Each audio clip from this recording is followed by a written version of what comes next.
Good evening बच्चों। आज हम लोग लास्ट टर्म पढ़ने जा रहे हैं कार्बोहाइड्रेट का। तो उसमें मैं पहले एक डेफिनेशन लिख चुका हूं। अभी मैंने लिखा है दो मोनोसैकेराइड यूनिट को अगर हम किसी ऑक्साइड लिंकेज से जोड़ देते हैं, दो मोनोसैकेराइड यूनिट को अगर हम किसी ऑक्साइड लिंकेज से जोड़ देते हैं तो उस लिंकेज को ग्लाइकोसिडिक लिंकेज बोला जाता है। दो मोनोसैकेराइड यूनिट को अगर हम किसी ऑक्साइड लिंकेज से जोड़ देते हैं तो उसको ग्लाइकोसिडिक लिंकेज बोला जाता है। और ये oxide linkage bye the removal of water बनती है। अगर आप दो मोनोसैकेराइड यूनिट को अगर आप जोड़ देंगे तो किस लिंकेज से जुड़ती हैं दो मोनोसैकेराइड यूनिट आपस में? ग्लाइकोसिडिक लिंकेज से। और ये ग्लाइकोसिडिक लिंकेज बनती कैसे है? By the removal of water से। बात सुनिए बहुत ध्यान से। Two monosaccharide unit are joined together by an oxide linkage is called glycosidic linkage. और ये किससे बनती है? By the removal of water से। बात समझ में आ गई? चलो, हम लोगों ने लास्ट टाइम पढ़ा था कि डायसैकेराइड क्या होते हैं। डायसैकेराइड वो कार्बोहाइड्रेट होते हैं जिनकी हाइड्रोलिसिस करने पर दो मोनोसैकेराइड यूनिट मिलती हैं आपको। वो कार्बोहाइड्रेट जिनकी हाइड्रोलिसिस करने पर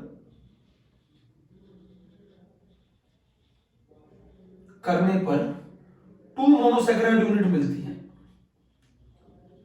दो मोनोसैकेराइड यूनिट मिलती हैं जिनकी हाइड्रोलिसिस करने पर उन कार्बोहाइड्रेट को बोला जाता है डायसैकेराइड। आप बोलेंगे एग्जाम्पल नंबर 1 है सुक्रोज, है ना। सुक्रोज की अगर मैं हाइड्रोलिसिस करता हूं, या तो डाइल्यूट HCl की प्रेजेंस में कर लूं, या फिर एक एंजाइम आता है जिसको एक एंजाइम होता है, बेटा आता नहीं है, एक एंजाइम होता है इन्वर्टेज, है ना। तो वो बनाता है, एक तो बनाता है डी ग्लूकोज और एक बनाता है डी फ्रक्टोज। सुक्रोज को इनवर्ट शुगर भी बोला जाता है, मैंने लास्ट टाइम बता दिया था। सुक्रोज को इनवर्ट शुगर भी बोला जाता है। Sucrose is also known as invert sugar, है ना।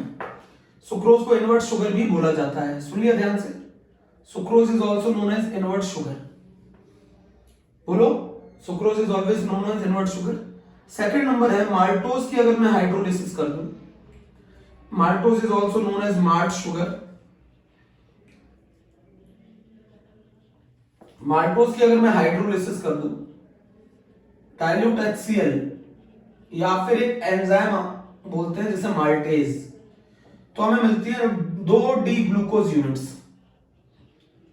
दो डी ग्लूकोज यूनिट्स मिलती है। अगर मैं लैक्टोज, ये भी एक डायसैकेराइड है, तीनों का फॉर्मूला एक ही होता है। तीनों का फॉर्मूला C12H22O11 होता है। तीनों का फॉर्मूला C12H22O11 होता है। अगर मैं लैक्टोज की हाइड्रोलिसिस कर दूं, डाइल्यूट HCl और लैक्टेज एंजाइम की प्रेजेंस में, तो ये हमें देता है डी गैलेक्टोज और डी ग्लूकोज। मैं आपको बताना चाहता हूं कि गैलेक्टोज एंड ग्लूकोज आपस में C4 ईपीमर है।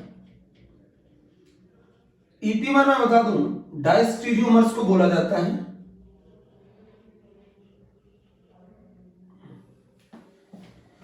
तो लैक्टोज की हाइड्रोलिसिस करने पे हमें डी गैलेक्टोज मिलता है और डी ग्लूकोज मिलता है। पहले तो ये तीन चीजें नोट कर लीजिए। लैक्टोज को मिल्क शुगर भी बोला जाता है। मिल्क में प्रेजेंट जो शुगर होती है उसको मिल्क शुगर बोला जाता है। तो डायसैकेराइड वो होते हैं जिनकी हाइड्रोलिसिस करने पे दो मोनोसैकेराइड यूनिट मिलती है। दो मोनोसैकेराइड यूनिट को हम किससे ज्वाइन करेंगे? एन ऑक्साइड लिंकेज से, इज कॉल्ड ग्लाइकोसिडिक लिंकेज। और ये जो ऑक्साइड लिंकेज बनती है ये किससे बनती है? By the removal of water.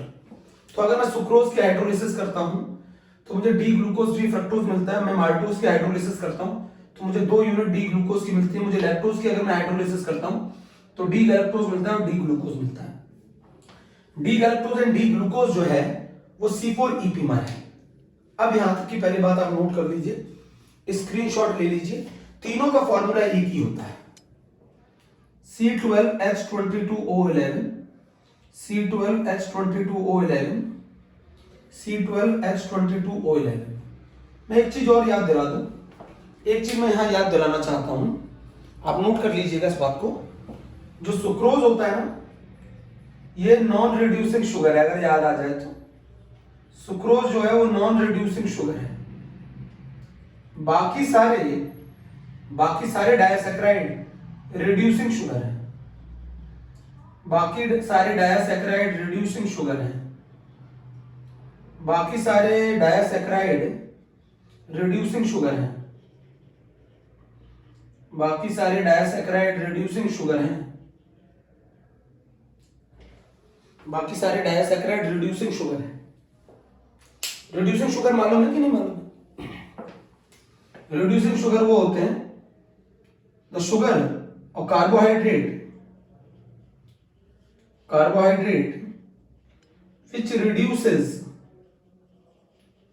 which reduces Tollens reagent and Fehling solution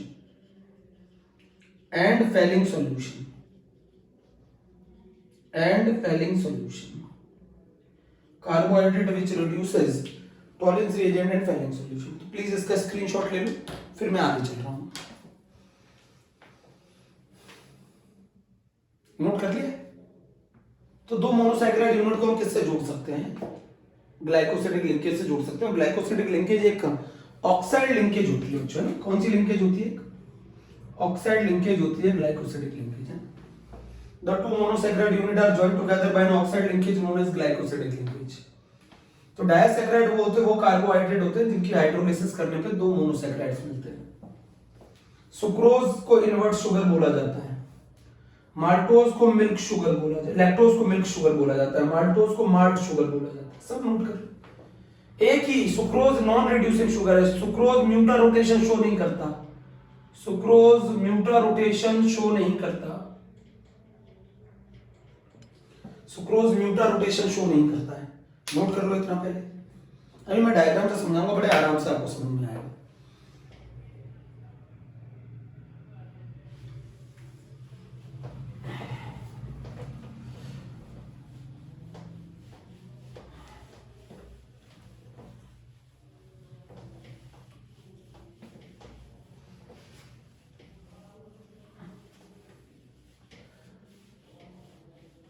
अब मैं जो समझा रहा हूं वो समझना। सबसे पहले हम सुक्रोज का केस पढ़ रहे हैं।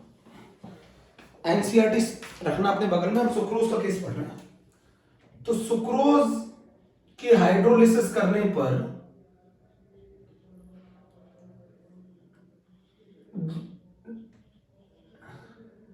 डी ग्लूकोज मिलता है और डी फ्रक्टोज मिलता है। बच्चों मैं आपको बता दूं, ये जो डी ग्लूकोज होता है ये अल्फा डी ग्लूकोज होता है, और जो ये फ्रक्टोज होता है ये बीटा डी फ्रक्टोज होता है। और इनके बीच में C1C2 ग्लाइकोसिडिक लिंकेज होती है। कौन सी लिंकेज होती है? C1C2 ग्लाइकोसिडिक लिंकेज होती है। कौन सी लिंकेज होती है?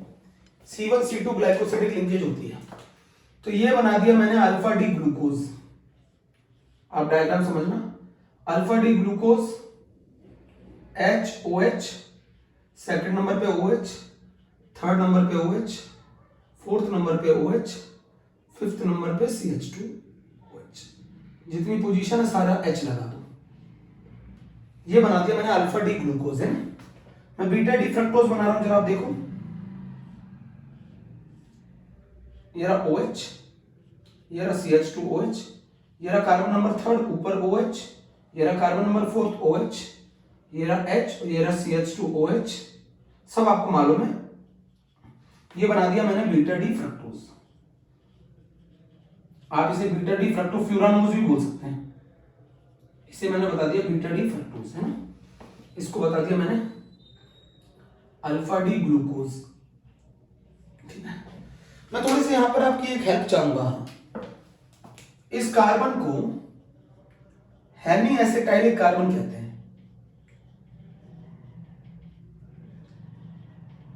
हेमी एसिटाइलिक है ना। This carbon is known as hemi acetylic या हेमी कीटैलिक कार्बन है ना। हेमी कीटैलिक और hemi acetylic carbon. Hemi ketalic. Fructose में हेमी कीटैलिक होता है और ग्लूकोज में हेमी एसिटाइलिक होता है।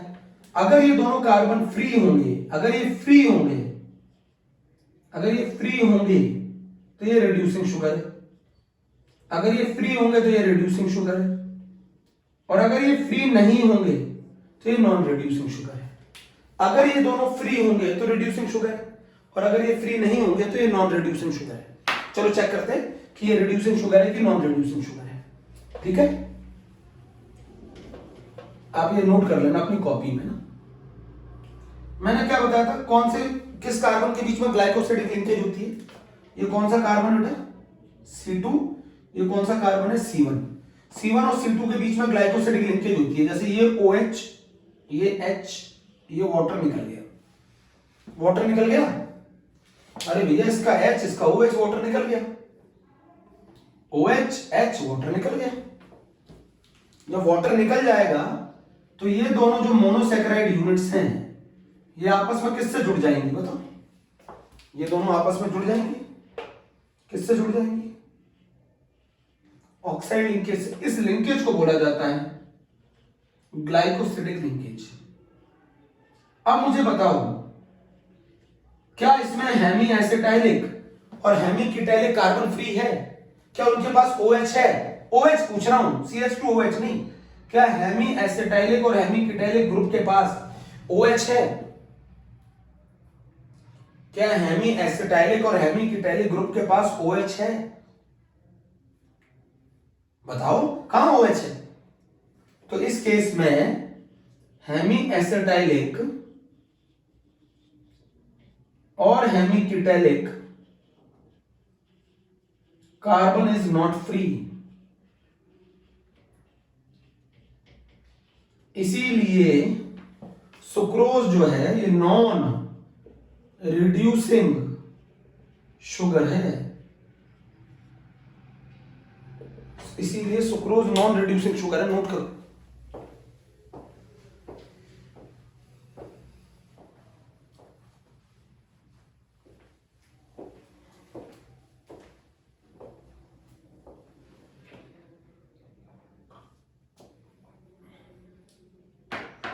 The two monosaccharide unit are joined together by the glycosidic linkage। अच्छा, तो ग्लाइकोसिडिक लिंकेज किस किस कार्बन के बीच में होती है? C1 C2, और दोनों कार्बन हेमी एसिटाइलिक और हेमी कीटैलिक ग्रुप है। इनके पास अगर OH होता तो ये फ्री होते, इनके पास OH है ही नहीं तो ये फ्री है ही नहीं, और जब फ्री नहीं है तो ये नॉन रिड्यूसिंग शुगर है। हेमी एसिटाइलिक और हेमी कीटैलिक कार्बन फ्री नहीं है, तो ये मैंने सुक्रोज का स्ट्रक्चर बनाया है, और इसमें अल्फा ग्लाइकोसिडिक लिंकेज जो होती है वो किसके बीच में होती है? C1 C2 के बीच में होती है। अंडरलाइन कर लें, इंपॉर्टेंट लिखने, ये क्वेश्चन पूछा गया है नीट में ना। ग्लाइकोसिडिक लिंकेज किसके बीच में होती है? C1 C2 के बीच में होती है। ये वाला कार्बन C1 है और ये वाला कार्बन C2 है। ये बीटा डी फ्रक्टोज है, ये अल्फा डी ग्लूकोज है, इनके बीच में होती है ग्लाइकोसिडिक लिंकेज। इसको बोला जाता है सुक्रोज। सुक्रोज को सुन लिया, नॉन रिड्यूसिंग शुगर है। रफ कर दूं, सुक्रोज नॉन रिड्यूसिंग शुगर है, रफ कर दूं। चलो,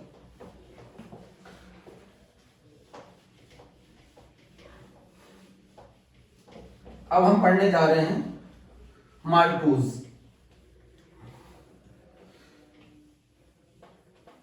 अब हम पढ़ने जा रहे हैं माल्टोज। तो माल्टोज के बारे में पढ़ते हैं। माल्टोज हाइड्रोलिसिस करता है, डाइल्यूट HCl क्या देता है? 2D ग्लूकोज देता है, और दोनों डी ग्लूकोज जो हैं वो अल्फा डी ग्लूकोज हैं, दोनों D glucose alpha D glucose हैं। एक का C1 कार्बन दूसरे का C4 कार्बन के बीच में ग्लाइकोसिडिक लिंकेज है। एक का C1 एक का C4 ग्लाइकोसिडिक लिंकेज है। आप डायग्राम समझना, ग्लाइकोसिडिक लिंकेज आपको समझ में आ गया होगा, मैं डायग्राम बना रहा हूं।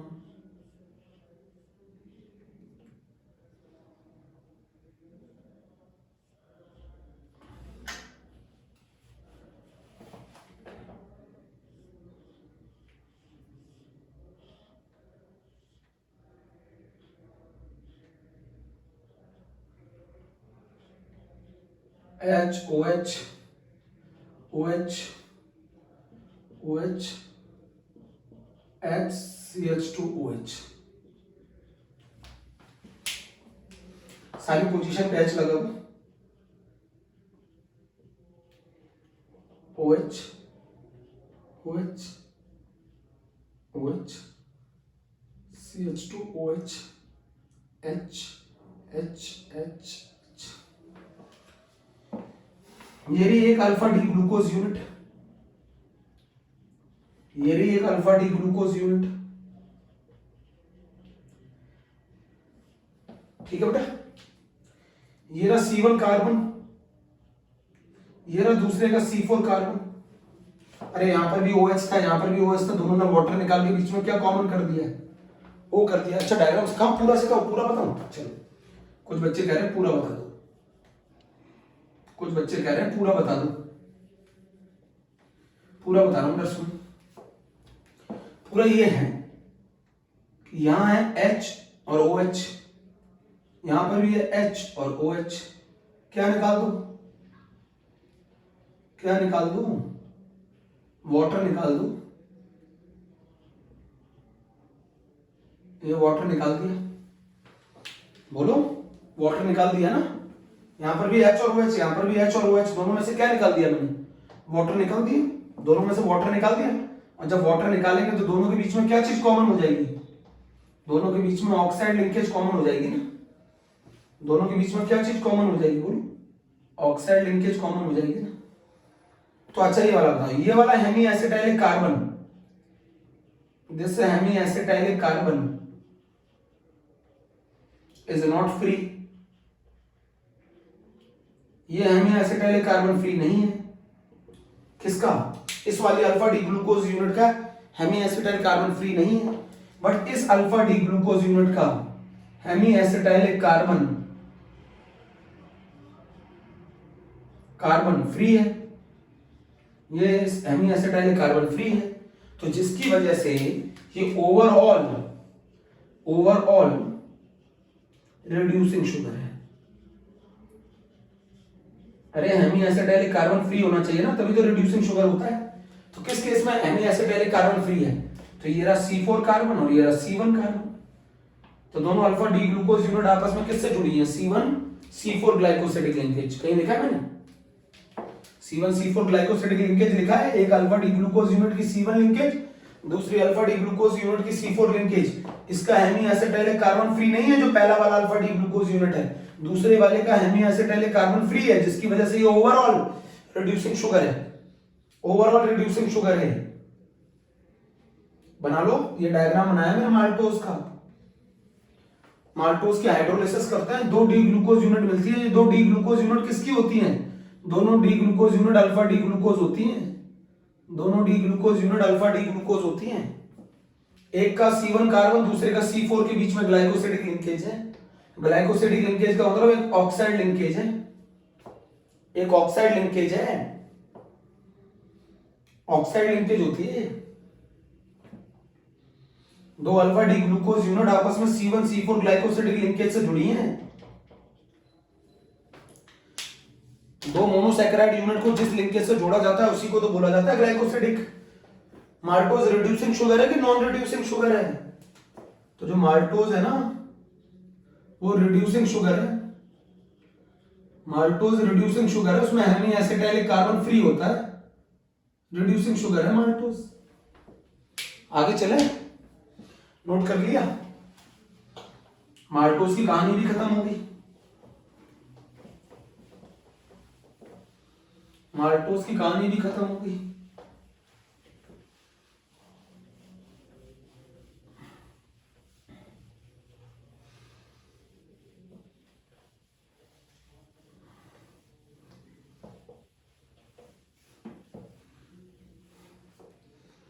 अब कहानी आती है लैक्टोज की। तो लैक्टोज का अगर मैं हाइड्रोलिसिस करता हूं H+ की प्रेजेंस में, तो मिलता है डी गैलेक्टोज और डी ग्लूकोज। ये जो डी गैलेक्टोज होता है ये बीटा डी गैलेक्टोज होता है,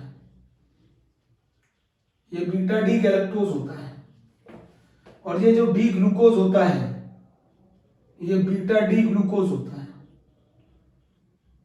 इसका C1 कार्बन होता है, इसका C4 कार्बन होता है, इनके बीच में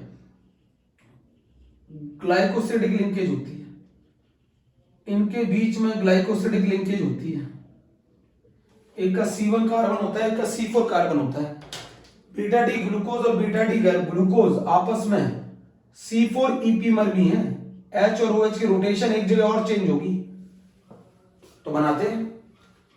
तो बीटा डी गैलेक्टोज बना लो पहले आप। बीटा का मतलब होता है OH ऊपर की तरफ, सेकंड पोजीशन पे OH, थर्ड पे OH। अब ये गैलेक्टोज बना रहे हो तो गैलेक्टोज में एक रोटेशन एक जगह और बदलती है, फोर्थ पोजीशन पे। अरे भैया मैंने सिखाया तो है, बीटा डी गैलेक्टोज जो है वो C4 ईपीमर है ग्लूकोज का। ये लिख दिया मैंने CH2OH, ये लिख दिया मैंने H, ये लिख दिया मैंने H, ये लिख दिया मैंने H, ये लिख दिया मैंने H, लिख दिया H। और ये बना दिया मैंने बेटा बीटा डी ग्लूकोज।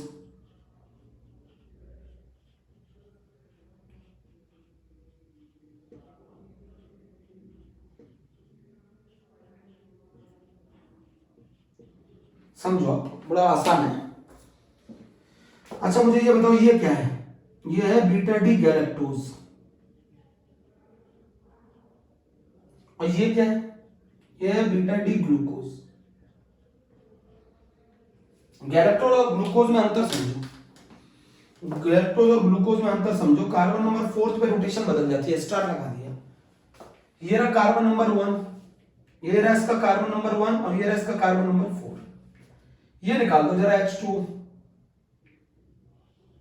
ये H2O निकाल दो।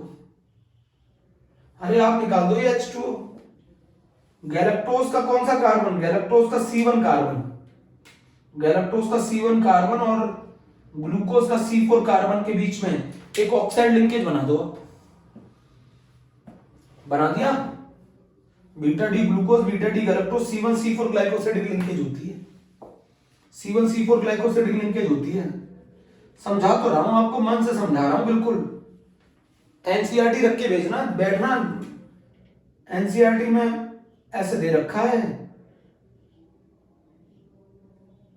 एनसीईआरटी में ऐसे दे रखा है, एनसीईआरटी में ऐसे दे रखा भैया। एनसीईआरटी में ऐसे दे रखा है, अभी भी नहीं सही बना मेरे से। थोड़ा सा डायग्राम बनाने में कई बार गलती हो जाती है।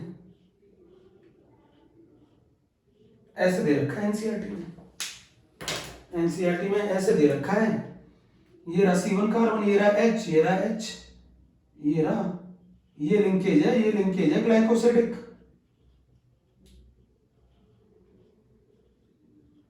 बताओ किसका हेमी एसिटाइलिक कार्बन फ्री है? जल्दी बताओ। ये हेमी एसिटाइलिक कार्बन फ्री है, ये हेमी एसिटाइलिक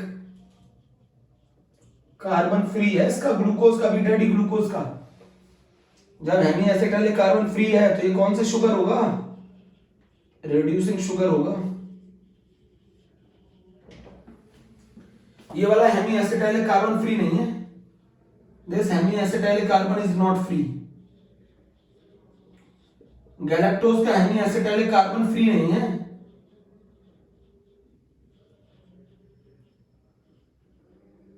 गैलेक्टोज का हेमी एसिटाइलिक कार्बन फ्री नहीं है।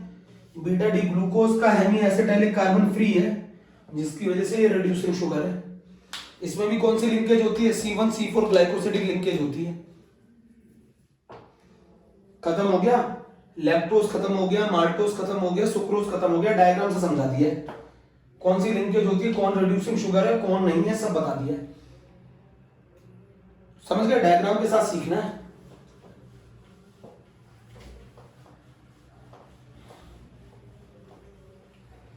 अब आता है पॉलीसैकेराइड, डाल लो हेडिंग। स्टार्च किस किस में मिलता है? पहली बात तो आज हम ये समझते हैं। पॉलीसैकेराइड डालो हेडिंग, पॉलीसैकेराइड, पॉलीसैकेराइड हेडिंग डाल लो। सुन नहीं रहे हो? पॉलीसैकेराइड डाल लो हेडिंग। पॉलीसैकेराइड क्या है? नेचुरल पॉलीमर है, नेचुरल पॉलीमर है मोनोसैकेराइड का। पॉलीसैकेराइड की हाइड्रोलिसिस करोगे बहुत सारी मोनोसैकेराइड यूनिट मिलेंगी, चेन मिलेगी। Natural polymer of monosaccharide, polysaccharide जो है वो नेचुरल पॉलीमर है मोनोसैकेराइड का। दूसरा point, all polysaccharide are non reducing sugar. All polysaccharide are non reducing sugar. समझ गया होगा क्यों इनमें हेमी एसिटाइलिक और हेमी केटाइलिक कार्बन फ्री नहीं होता। All polysaccharide are non reducing sugar. इसमें जो मेन पढ़ने जा रहे हैं वो पढ़ने जा रहे हैं स्टार्च।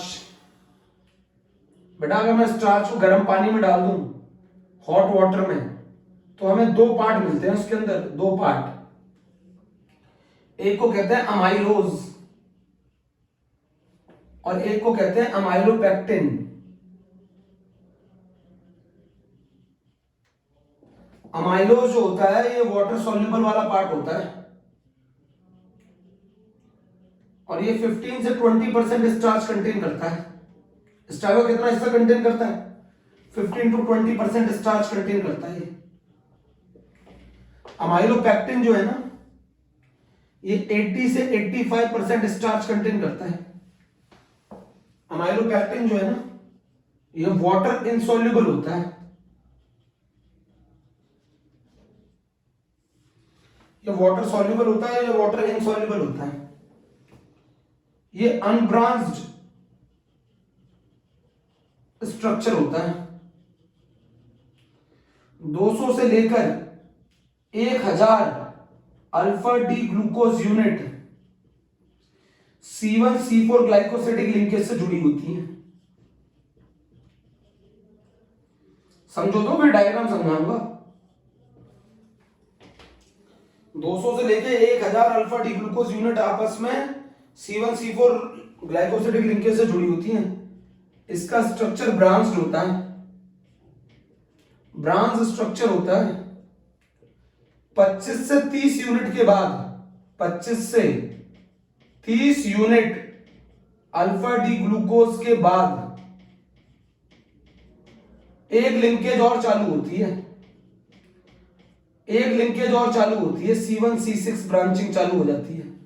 25 से 30 अल्फा ग्लूकोज यूनिट के बाद, मान लो एक चेन ये जा रही है, एक चेन ये जा रही है, 25 से 30 अल्फा डी ग्लूकोज यूनिट के बाद एक लिंकेज और चालू होती है इनके बीच में। इनमें दो लिंकेज मिलती है, C1C4 चेन में तो C1C4 मिल रही है और आपस में जो ब्रांचिंग करेंगे वो C1C6 से करेंगे। अरे 25 से 30 अल्फा डी ग्लूकोज यूनिट के बाद ये एक और ब्रांचिंग में एक और ग्लाइकोसिडिक लिंकेज शो करने लग जाते हैं C1C6। अरे 25 से 30 यूनिट के बाद ये एक लिंकेज और शो करने लग जाते हैं C1C6। नीट ने पूछा था ये नीट ने पूछा था।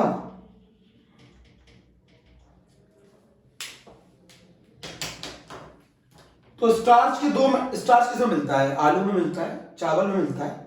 स्टार्च को अगर आप हॉट वाटर में डालें तो एक वाटर सॉल्युबल पार्ट होगा, एक वाटर इनसॉल्युबल पार्ट होगा। जो वाटर सॉल्युबल पार्ट होता है उसे अमाइलोज कहते हैं, जो वाटर इनसॉल्युबल पार्ट होता है उसे अमाइलोपेक्टिन कहते हैं। अमाइलोपेक्टिन के अंदर 80 से 85% स्टार्च होता है, इसमें 15 से 20% स्टार्च होता है। ये अनब्रांच स्ट्रक्चर है, ये ब्रांच स्ट्रक्चर है। इसमें 200 से लेके 1000 alpha D glucose unit glycosidic linkage से जुड़ी होती है। इसमें 25 से लेकर 30 अल्फा डी ग्लूकोज यूनिट के बाद एक लिंकेज और होती है जो कि C1C6 है। स्ट्रक्चर से समझते हैं। तो स्टार्च क्या है? पॉलीसैकेराइड है, उसके दो पार्ट होते हैं, एक अमाइलोज और एक अमाइलोपेक्टिन। अमाइलोज वाटर सॉल्युबल है, ये वाटर इनसॉल्युबल है, ये अनब्रांच स्ट्रक्चर है, ब्रांच स्ट्रक्चर है। इसमें 200 से लेके 1000 alpha D glucose unit linearly जुड़ी होती है। इसमें लीनियरली तो जुड़ी होंगी, साथ में 25 से 30 अल्फा डी ग्लूकोज यूनिट के बाद एक और लिंकेज आना चालू होती है जो कि C1C6 ग्लाइकोसिडिक लिंकेज है। समझ गए? तो ये मुझे बताओ अमाइलोज में कौन सी लिंकेज मिलती है? C1C4। अमाइलोपेक्टिन में C1C4 भी मिलती है, C1C6 भी मिलती है। अमाइलोज जो होता है वो 15 से 20% स्टार्च करता है। अमाइलोपेक्टिन जो है वो 80 से 85% स्टार्च कंटेन करते हैं। ये अनब्रांच स्ट्रक्चर है, ब्रांच स्ट्रक्चर है। इसके अंदर C1C4 ग्लाइकोसिडिक लिंकेज है, इसमें C1C4 भी और C1C6 भी है। स्टार्च जो है ना वो मेन फूड रिजर्व मटेरियल है प्लांट के अंदर। स्टार्च जो है वो मेन फूड रिजर्व मटेरियल है प्लांट के अंदर। स्टार्च जो है वो मेन फूड रिजर्व मटेरियल है प्लांट के अंदर। Starch act as a main food reserve material है प्लांट के अंदर।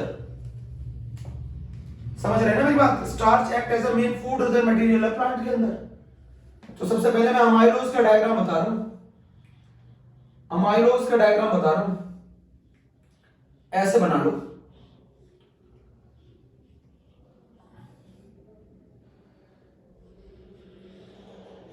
इस चेन चली जाएगी, ऐसे चेन चली जाएगी आपस में फर्दर ऐसे। अब मैं पूरा नहीं लगा रहा एच और एच, ये अल्फा डी ग्लूकोज यूनिट है, पूरा नहीं बना रहा मैं, मेरा टाइम बर्बाद नहीं करो आप। ये अल्फा डी ग्लूकोज यूनिट है, ये अल्फा डी ग्लूकोज यूनिट है, इनमें C4 C1 C4 glycosidic linkage है। किसी का भी हेमी एसिटाइलिक कार्बन फ्री नहीं, किसी का भी हेमी एसिटाइलिक कार्बन फ्री नहीं है। अरे पूरा जुड़वाना चाह रहे हो क्या? पूरा जुड़वाना चाह रहे हो क्या?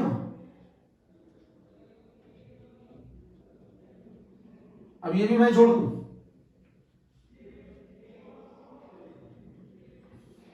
टाइम बर्बाद कर रहे हो।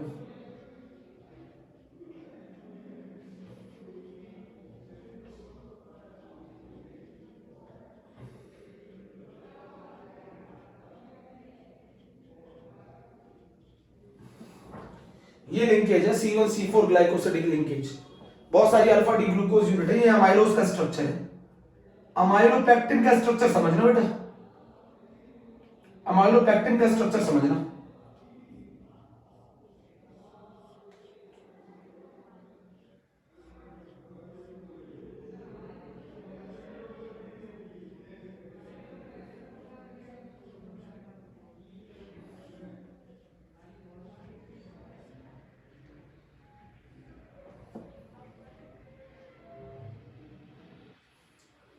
ये C1 C4 लिंकेज है ना, मैं जोड़ देता हूं, सब दिखा देता हूं।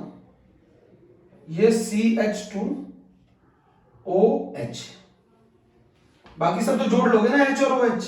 मैं जोड़ू? मेहनत करवा रहे हो बच्चों मुझसे बहुत।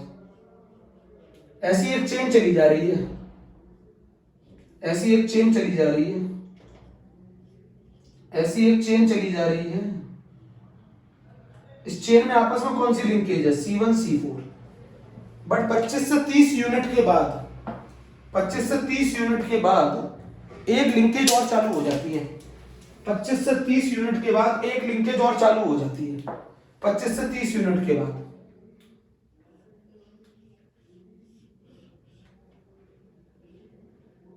HOH। 25 से 30 यूनिट के बाद एक लिंकेज और चालू हो जाती है, C1 C6। 25 से 30 यूनिट के बाद एक लिंकेज और चालू हो जाती है, HOH। फिर वही कहानी, ऐसे चलाते चलो चेन, ऐसे चलाते चलो चेन, ठीक है। 25 से 30 यूनिट के बाद HOH वाटर निकल जाएगा। 25 से 30 यूनिट के बाद यहां पर OH, यहां पे OH, यहां CH2OH, यहां H, यहां H, यहां H, ये OH, ये OH, ऐसे कहानी, ये H, ये CH2OH। 25 से 30 यूनिट के बाद C1 C6 लिंकेज भी आ जाएगी, दिखा रहा हूं। 25 से 30 यूनिट के बाद C1 C6 लिंकेज भी आ जाएगी। 25 से 25 से 30 यूनिट के बाद है ना। इस लिंकेज को बोला जाता है बेटा ना ग्लाइकोसिडिक लिंकेज। और ये कौन सी लिंकेज है? C1 C6। और चेन में आपस में कौन सी है? चेन में आपस में कौन सी है? C1 C4। चेन में आपस में कौन सी है? C1 C4। ये स्ट्रक्चर हो गया बेटा, मैंने बनाने की कोशिश की है। ये स्ट्रक्चर हो गया अमाइलोपेक्टिन का, और ये स्ट्रक्चर हो गया अमाइलोज का। ये हो गया अमाइलोपेक्टिन का और ये स्ट्रक्चर हो गया अमाइलोज में। तो अमाइलोज में कौन सी लिंकेज मिलती है ये बता दो। अमाइलोज में मिलती है C1 C4 और अमाइलोपेक्टिन में कौन सी लिंकेज मिलती है? C1 C6। ये नीट में पूछा गया था 2018 में क्वेश्चन, ये नीट में पूछा गया था 2018 में। ग्लाइकोसिडिक लिंकेज मिलती है इसमें C1C6, इसमें मिलती है C1C4। अमाइलोज और अमाइलोपेक्टिन में क्या डिफरेंस है? अमाइलोपेक्टिन वाटर इनसोल्यूबल है, ये 80 से 85% स्टार्च कंटेन करता है, ब्रांच स्ट्रक्चर है। अमाइलोज क्या है?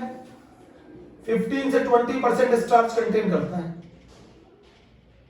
वाटर सॉल्यूबल है, अनब्रांच स्ट्रक्चर है।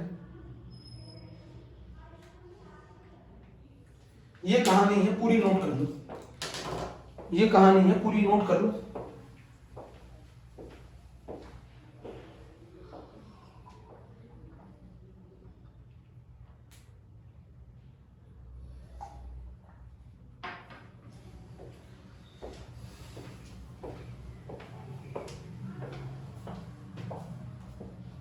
नोट करिए।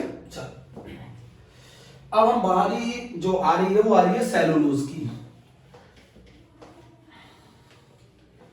सेलुलोज में बेटा बीटा लिंकेज होती है, C1C4 बीटा लिंकेज होती है बीटा डी ग्लूकोज यूनिट के अंदर। सेलुलोज का जो मोनोमर होता है वो बीटा डी ग्लूकोज होता है, सेलुलोज का जो मोनोमर होता है वो बीटा डी ग्लूकोज होता है। सेलुलोज का जो मोनोमर होता है ना, सेलुलोज का जो मोनोमर होता है ना, सेलुलोज का जो मोनोमर होता है वो बीटा डी ग्लूकोज होता है। सेलुलोज का जो मोनोमर होता है वो बीटा डी ग्लूकोज होता है। The monomer of cellulose is beta D glucose, है ना।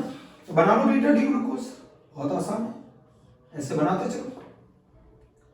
अभी आपको समझ में आएगा कि मैं ऐसा क्यों बना रहा हूं। ये बीटा डी ग्लूकोज बना रहा हूं सारे।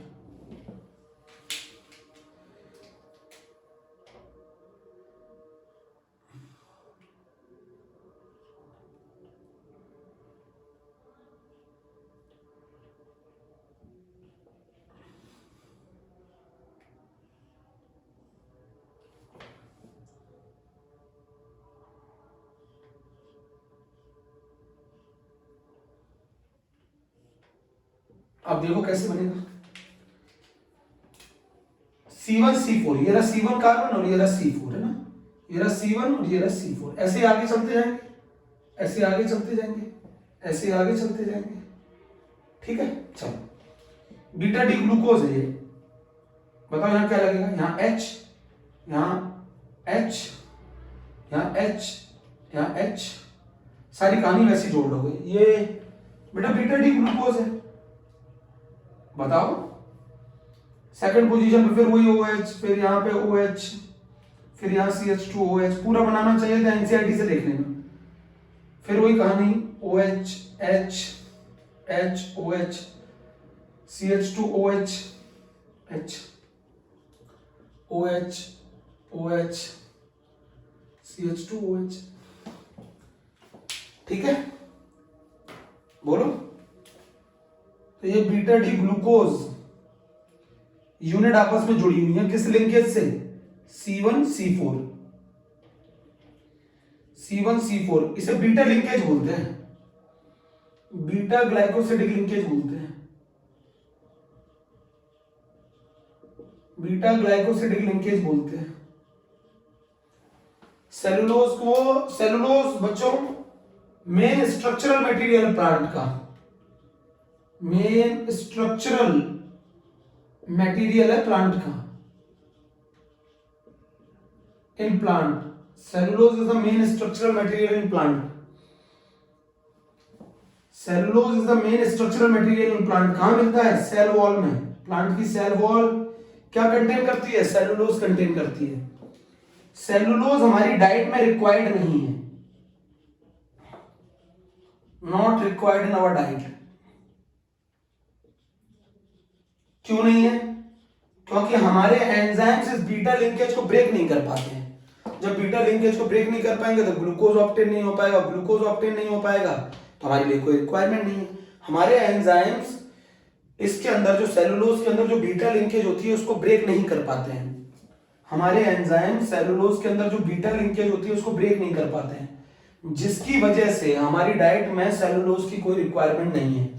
बट गाय और भैंस और जानवरों में जो एंजाइम मिलते हैं वो इस बीटा लिंकेज को ब्रेक कर देते हैं, जिसकी वजह से वो सेलुलोज से क्या ऑब्टेन कर लेते हैं, ग्लूकोज ऑब्टेन कर लेते हैं। इस वजह से सेलुलोज उनकी डाइट में तो रिक्वायर्ड है बट हमारी डाइट में रिक्वायर्ड नहीं है। Cellulose is the main structural material in plant, cell wall में मिलता है। प्लांट का जो सेल वॉल होता है वो क्या कंस्टिट्यूएंट करता है, क्या कंटेन करता है, सेलुलोज कंटेन करता है। तो सेलुलोज में कौन सी लिंकेज मिलती है, बीटा ग्लाइकोसिडिक लिंकेज मिलती है। स्टार्च के दो पार्ट है, अमाइलोज अमाइलोपेक्टिन। तो सेलुलोज हमारी डाइट में इसलिए रिक्वायर्ड नहीं है, हमारे एंजाइम्स इस बीटा लिंकेज को ब्रेक नहीं कर पाते। तो सेलुलोज का मोनोमर बीटा डी ग्लूकोज है। इसमें कौन सी लिंकेज मिलती है, इसमें बीटा लिंकेज मिलती है। कौन सी बीटा लिंकेज मिलती है, C1C4 ग्लाइकोसिडिक लिंकेज मिलती है। C1C4 ग्लाइकोसिडिक लिंकेज मिलती है। बीटा लिंकेज में कौन सी लिंकेज मिलती है, C1C4 ग्लाइकोसिडिक लिंकेज मिलती है। बस ये कहानी थी पूरी कार्बोहाइड्रेट की, पूरे कार्बोहाइड्रेट की यही कहानी थी। तो हम लोग दो टॉपिक पढ़ चुके हैं, कार्बोहाइड्रेट पढ़ चुके हैं, एक विटामिन पढ़ चुके हैं। एक कार्बोहाइड्रेट पढ़ चुके हैं, एक विटामिन पढ़ चुके हैं। अब मेरी बात समझोगे, एक बात और समझोगे, एक बात समझो। एक वर्ड आ जाता है ग्लाइकोजन। एनिमल बॉडी में कार्बोहाइड्रेट जहां स्टोर्ड होता है उस जगह को बोला जाता है ग्लाइकोजन। एनिमल बॉडी में जहां कार्बोहाइड्रेट स्टोर्ड होता है उसको बोला जाता है ग्लाइकोजन। जैसे एनिमल बॉडी को ग्लूकोज की रिक्वायरमेंट होती है वो अपने एंजाइम को भेजती है, ग्लाइकोजन को ग्लूकोज में ब्रेक करती है, बॉडी को एनर्जी प्रोवाइड करती है। एनिमल बॉडी में जो कार्बोहाइड्रेट स्टोर्ड होता है उसको बोला जाता है ग्लाइकोजन। तो जैसे एनिमल बॉडी को ग्लूकोज की रिक्वायरमेंट होती है वो अपने एंजाइम को भेजती है, ग्लाइकोजन को ब्रेक करती है, ग्लूकोज ऑब्टेन करती है, एनर्जी प्रोवाइड करती है। तो ये हमारा पूरा टॉपिक कार्बोहाइड्रेट खत्म, कार्बोहाइड्रेट खत्म, विटामिन खत्म, अमाइलोज अमाइलोपेक्टिन खत्म, स्टार्च के दो पार्ट होते हैं वो खत्म, सुक्रोज डायसैकेराइड की हाइड्रोलिसिस खत्म, रिड्यूसिंग नॉन रिड्यूसिंग शुगर खत्म। कोई डाउट हो मुझे फोन करके पूछ लें, मैसेज करके पूछ लें। ओके बच्चों, थैंक यू।